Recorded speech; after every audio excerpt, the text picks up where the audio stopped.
शामली नकले मकानी पर न्यूज 18 की खबर का सीएम योगी आदित्यनाथ ने जायजा लिया। योगी आदित्यनाथ ने कहा कि 23 करोड़ आवाम की जिम्मेदारी हमारी है, हम नकले मकानी नहीं होने देंगे।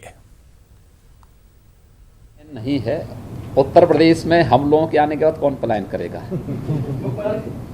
हमारे आने के बाद देखिए, सबसे संवेदनशील स्थल कैराना था और कांदला था।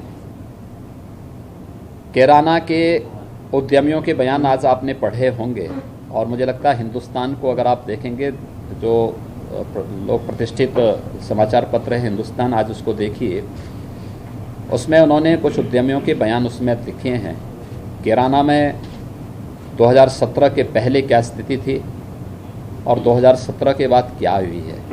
देखिए, स्वाभाविक रूप से जिन लोगों के लिए अंगूर खट्टे हैं ये स्थिति आ चुकी है, तो उनको जब कुछ नहीं मिल रहा है, हम पे जो आरोप लगाया जाता था, आज वो हमारे ऊपर फिर ठीक उल्टा वार करना चाहते हैं। संभवतः ये सफल नहीं हो सकता है।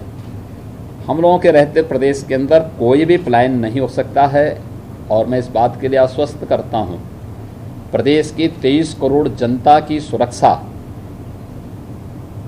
और उसे शासन की योजनाएं बिना भेदभाव के प्राप्त हों, ये हमारा नैतिक दायित्व है। सरकार अपने इस नैतिक दायित्व का निर्वहन करेगी। कोई पलायन की कोई समस्या नहीं।